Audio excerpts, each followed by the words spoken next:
My HOA neighbor thought they had me cornered with a ridiculous complaint. They were wrong. What started as a minor nuisance quickly escalated into a strategic masterpiece of revenge, leaving them with nothing but regret. You're about to witness how a petty complaint can unleash a brilliantly devious retaliation that will make you rethink everything you know about neighborhood disputes. Have you ever been hit with a complaint so petty, or dealt with nosy neighbors or ridiculous HOA rules? This story is for you. Stick around, because by the end, you'll be cheering. And maybe taking notes. Don't forget to like, subscribe, and share. You know that sinking feeling when you open your mailbox and see an envelope stamped with the bold, all-caps letters, Homeowners Association. That's how this all started.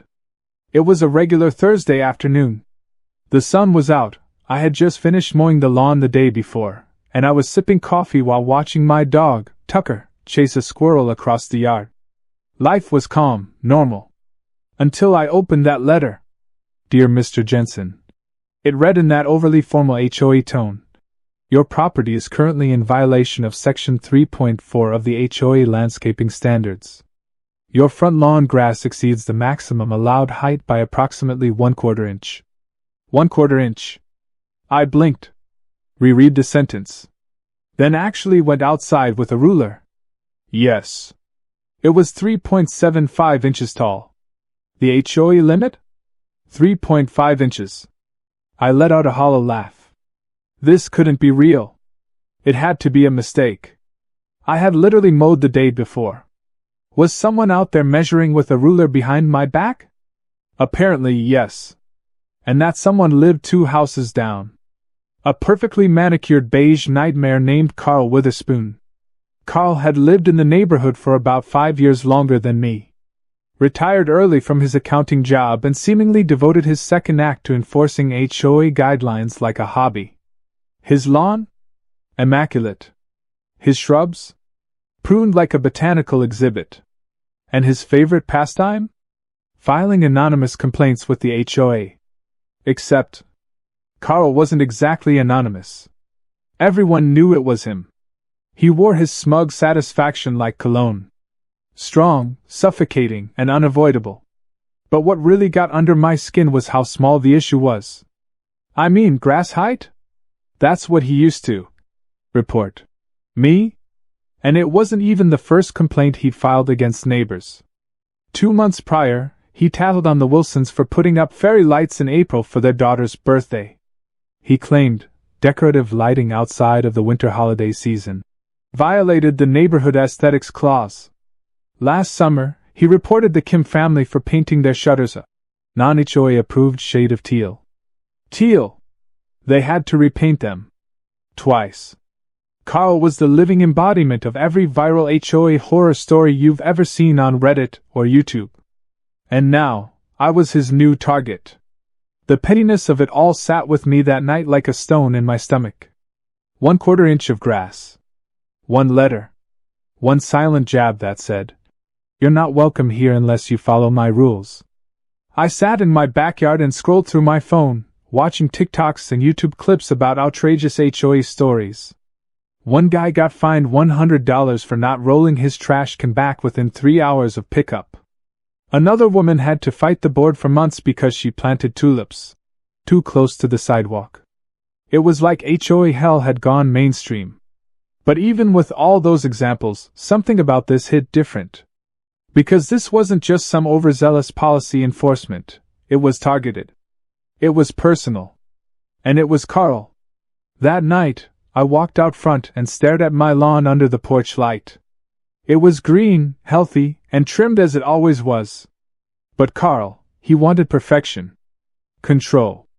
Obedience. And I wasn't about to give him that satisfaction. I won't lie, I considered letting it go. Just mowing a little lower, laying low for a while. But then I thought, what happens when it's not just my grass? What if next week he decides my mailbox is an inch too far to the left? Or my garage door paint looks worn? When do you draw the line with someone who thrives on making other people miserable? That's when something shifted inside me. This wasn't just a letter. It was an invitation. An invitation to play Carl's game, but with my rules. And unlike Carl, I wasn't interested in tattling or whining to the board. I wanted justice. Not loud. Not messy. Just slow. Surgical. Perfect. Because if Carl thought 1/4 inch of grass was enough to start a war, he had no idea what was coming. There's a unique kind of silence that follows an insult you can't respond to, yet. That night, after rereading the HOA letter for the 5th time, I stared out my window at Carl's house. Lights off, blinds drawn. The man slept soundly, no doubt dreaming of his next complaint. But while Carl was dreaming, I was scheming. I didn't rage. I didn't call anyone. I didn't even vent to my friends. Instead, I started reading. Not books. Not blog posts. HOA bylaws. Yes, line by line, section by section. The same way someone studies a treasure map. Because here's the thing about rulemakers like Carl, they live by the book. But if you read that book more carefully than them, you'll find loopholes. And sometimes even traps. I pored over the HOA's rules every night for a week, highlighting inconsistencies, writing notes, even calling a buddy who was a paralegal to help me interpret the technical jargon. And while I did, I kept my distance. I smiled politely when I passed Carl on the street. I mowed my lawn even shorter than required. I waved at his wife during her morning walks. To them, it looked like I'd submitted. But inside, I was quietly loading ammunition. And let me tell you something about Carl that made everything easier. He was predictable. Every Saturday morning, like clockwork, Carl would walk his property with a clipboard. He'd inspect his yard, jot down notes, and pretend he wasn't glancing at everyone else's house. It was part of his routine, part of his illusion of control. But what Carl didn't realize was that he was exposing himself. You see, Carl's obsession with HOA rules made him blind to his own violations. Like the decorative flag he'd installed in his garden without board approval, an obscure rule in Section 6.2 of the bylaws. Or the fact that he repainted his porch railing last summer in a shade of antique white. That wasn't one of the 5 HOA-approved colors. Or the real kicker, the pergola he built 3 years ago. According to records, he never submitted a formal architectural change request. It was built under the radar, and technically against code. I took pictures. I gathered dates. I even visited the county office online and pulled permit records. It wasn't hard. Carl had gotten comfortable, arrogant, lazy. And me? I had patience, time, and motivation. But I didn't want this to be a revenge dump. I didn't want to fire everything at once like some angry teenager throwing a tantrum. No. I wanted to unravel Carl. Slowly. Quietly. Surgically. So I started small. A whisper, not a shout. First, I submitted an anonymous complaint about the garden flag. That one got a notice issued within days. Then, 2 weeks later, I filed a second complaint about his paint color. This one took longer, but a month later, the board sent Carl a formal citation. He had 30 days to repaint or face a $250 fine. I watched from my front window as Carl stared at the letter, mouth tight, glasses sliding down his nose. He was confused. Carl wasn't used to being on the receiving end. He was the enforcer, the sheriff, the rule god. But now the gods had turned. Still, I wasn't done. I was just getting started. Over the next month, I planted tiny seeds of retaliation. I emailed the HOA president anonymously, pointing out irregularities in how certain violations were enforced, specifically, Carl's history of turning in neighbors while skirting rules himself. I spoke with other neighbors, the Wilsons, the Kims, even the single mom down the street Carl once fined for hanging a wind chime. I didn't incite them. I just reminded them, and shared what I found. I dropped a printout of the HOA pergola violation into the board's mailbox. Just enough to make someone curious. And through it all, I stayed quiet. Kind. Cooperative. To Carl, I was just another neighbor who'd learned his lesson. But behind the curtain, I was orchestrating something much bigger. And then, something unexpected happened. One evening, about 2 months after the original grass complaint, Carl rang my doorbell. He held a bottle of wine and a crooked smile. "I just wanted to say, no hard feelings about the grass thing," he said, eyes darting like a man trying to guess what you know. I took the wine, nodded politely, and said, "Of course not, Carl. I completely understand the need to follow the rules." He blinked, unsure how to respond. Because I meant every word, but not in the way he thought. This wasn't kindness. It was confirmation. Carl knew something was off. He couldn't prove it. But he felt the shift. That moment was when I knew my plan was working. Because the best revenge isn't loud. It's the quiet discomfort of someone slowly realizing they're trapped. And by the time Carl figured it out, there wouldn't be a single rule left to hide behind. They say revenge is a dish best served cold, but I was serving it slow. And Carl? He had no clue he was dining at my table. After his awkward wine-gifting visit, I knew the fear had started to take root. He was nervous, because for the first time in years, the hunter was being hunted. But I wasn't done. Not by a long shot. Carl's greatest strength had always been his devotion to the HOA's rulebook. That was also his greatest weakness. Because while he lived by the rules, I had started using those very same rules to dismantle him piece by piece. I kept my moves subtle. Calculated. No fireworks. Just little tremors he couldn't ignore. Stage 1, the paper trail. Remember that pergola Carl built? The one he never got HOA approval for? Turns out, the county didn't have permits for it either. I anonymously forwarded this to the Architectural Review Committee along with dated photographs showing the construction process, thankfully archived by Carl himself in a community Facebook post from 3 years ago. The irony? His caption read, "Finally finished! No need to wait for HOA red tape." Oh, Carl. You gave me the rope. 2 weeks later, a letter arrived at Carl's door. It was from the HOA board, requiring him to file a retroactive architectural application or face weekly fines until the structure was brought into compliance. He paced his driveway for an hour that evening. Arms crossed. Shoulders tight. He didn't know who was behind it. That was the beauty of it all. Stage 2, divide and conquer. I didn't go after Carl directly next. I went after his influence. Carl was on the Neighborhood Landscaping Subcommittee, a position that gave him leverage over which homes got cited for violations. With subtle encouragement, I nudged neighbors to bring their own grievances forward. I reminded them of Carl's past pettiness, his complaints, his smugness. I didn't tell them what to do. I just handed them the matches and let them decide whether to light the fire. Within a month, 3 households sent official complaints to the HOA board alleging abuse of influence and targeted harassment by Carl during his time on the committee. Under pressure, the board quietly dissolved the landscaping subcommittee altogether to reevaluate its structure and fairness. Carl lost his power. Quietly. Cleanly. Stage 3, the rules fight back. This was where things got poetic. Carl had always been obsessed with rules. So I started noticing, his own weren't so perfect. For example, his trash bins were left out overnight once a week.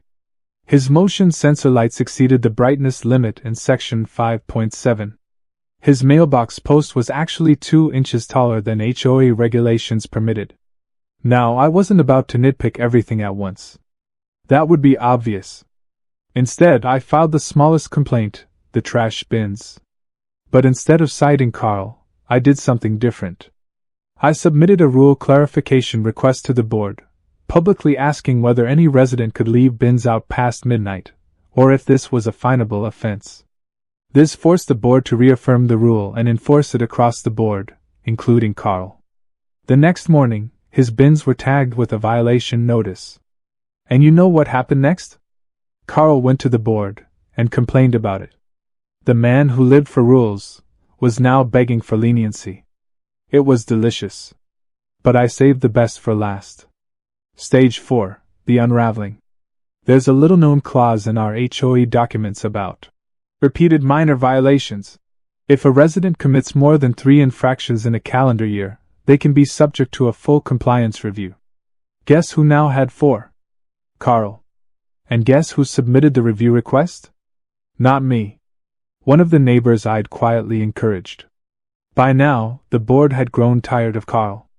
He was no longer an asset, he was a liability. Complaints were stacking up. Tensions were rising. When the review was triggered, Carl was notified of a hearing. That's when he cracked. I watched from my living room window as he argued with his wife in the driveway, holding a stack of printed letters and waving his arms in frustration. For the first time, Carl looked small. Cornered. The man who once strutted through the neighborhood with a clipboard now paced in sweatpants, eyes darting behind every curtain. He didn't know who to blame. Everyone had turned cold. The final hearing was closed to the public, but word got around. Carl was given 2 options. Bring all his infractions into full compliance within 30 days, or be issued a formal citation that would be recorded on the community record and potentially referred to legal counsel for fines. Carl chose to comply. He had the pergola taken down, repainted his railing, replaced his mailbox, removed the garden flag, and for the first time in 5 years, he stopped walking with his clipboard. Just like that, the king of the cul-de-sac had been dethroned. And all it took was a quiet push. No shouting. No confrontation. No broken laws or childish antics. Just rules. His rules. Used perfectly. Against him. It didn't happen all at once. Revenge rarely does. Carl's fall wasn't some grand explosion. It was a leak, quiet, persistent, and corrosive. And from my front porch, coffee in hand, I watched the drip, drip, drip of his undoing. After the compliance hearing, something in Carl changed. He still trimmed his hedges. Still watered his lawn at precisely 6 a.m. But the confidence was gone. That smug, self-appointed authority had been replaced by nervous glances and cautious silence. He didn't smile at neighbors anymore. Didn't wave. He just existed. Like a man waiting for another shoe to drop. And I made sure it never did, because the psychological weight of waiting is far heavier than the actual fall. You see, Carl didn't know how many complaints I had filed. He didn't know which neighbors had turned on him. He didn't know if I was finished, or if this was just a breather before round 2. That paranoia? That was the masterpiece. I kept things normal. Friendly even. Waved at him whenever I passed by. Asked him once if he'd gotten around to resealing his driveway. His eyes darted. Not yet, he mumbled, then quickly walked away. His confidence was eroding. He started second-guessing everything. I'd see him measuring his own lawn height, twice. I caught him photographing his own mailbox, probably in case someone tried to use his methods against him. And maybe someone would. That was the point. He had become a prisoner of his own behavior, hypervigilant, isolated, anxious. And I never had to say a word. But the best part. The neighbors changed too. The Wilsons started throwing backyard get-togethers again, this time without asking the HOA for permission. The Kim family painted their shutters bright blue. Even the single mom who once cried after Carl fined her for having a basketball hoop in her driveway? She set it back up. And no one said a thing? Carl used to have the board on speed dial. Now? He couldn't even get a call returned. I remember one afternoon, I saw him approach the HOA president during a neighborhood cleanup event. She smiled politely, nodded, and said, "Carl, why don't you just enjoy the day?" That one line? Might as well have been a dagger. Because enjoyment had nothing to do with Carl's identity. He thrived on control. Order. Authority. And now, stripped of all 3, he didn't know who he was. I'd built the stage perfectly, and now the curtain had fallen. But there was still one moment I'd been waiting for. It happened on a Tuesday. I was walking Tucker past Carl's house. He was in his front yard, crouched down, picking up leaves one by one with gloved hands. He looked up. Eyes tired. back hunched. "You win," he said softly. I paused. "What's that?" I asked. He didn't repeat it. Just went back to picking up leaves. And in that moment I knew. He had cracked. There was no more fight left in him. No more letters. No more warnings or measurements or photos. Just regret. Not just for what I'd done, but for what he'd done. For years. I wasn't his only victim. Just the only one who decided to fight back, with patience, silence, and his own weapons. I gave Carl exactly what he gave the rest of us, rules. But unlike Carl, I didn't use them to punish. I used them to teach. Because the truth is, people like him don't respond to lectures or confrontations. They thrive on those. Conflict feeds their ego. What they can't handle is being outplayed. And that's what I gave him. Not war.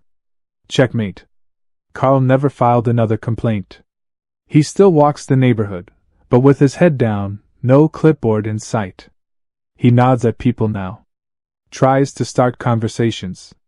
But no one forgets. Regret is a long shadow. And it follows him every day. As for me, I mow my lawn whenever I want. Sometimes I leave it half an inch too long on purpose. Just because I can. And when I see Carl glance at it from across the street, I smile. Not smugly. Not maliciously. Just satisfied. Because revenge, when done right, doesn't just end a war. It ends the need for one. They say neighborhoods are built on trust, respect, and the occasional borrowed ladder. But when a community forgets how to live, and starts enforcing how to comply, the whole thing begins to rot from the inside. Carl was once the symbol of that rot. But now, he's the reason the neighborhood changed for the better. In the months that followed his quiet unraveling, the entire tone of our community shifted. You could feel it in the air, less tension, more smiles. Kids played in driveways without nervous parents peeking out every few minutes. Holiday decorations went up without fear of a citation taped to the door the next day. Even the HOA board seemed to loosen its death grip. They began sending monthly newsletters with tips, not threats. Community events started including things like garden potluck night instead of landscaping standards Q&A. It was as if Carl's fall had triggered a much-needed reset. And while I never revealed my role in it, never bragged, never hinted, I started hearing whispers at block parties and mailbox chats. "You heard what happened to Carl, right? Someone finally turned the tables on him. No one knows who did it, but whoever it was. Thank you." That was enough for me. Because real revenge isn't about being seen. It's about being felt. And Carl? He felt it. Every day. He started avoiding eye contact altogether. He no longer attended HOA meetings. When the annual vote for board leadership came around, he quietly withdrew his candidacy. The man who once defined the rules no longer had a voice in shaping them. And that's when it hit me. This wasn't just about a 1/4-inch blade of grass. This was about something deeper. About people who mistake power for purpose. Control for contribution. Carl wasn't evil. He was just a man who let a little authority make him feel important. He filled his days with citations and inspections because it gave him a sense of relevance in a life that had otherwise slowed down. I get it. But here's the thing, when that need for control crosses into cruelty, when it makes others miserable to make yourself feel useful, that's when someone has to draw a line. That's what I did. And I did it quietly. So what did I learn? First, never underestimate the power of patience. Revenge isn't always fire and fury.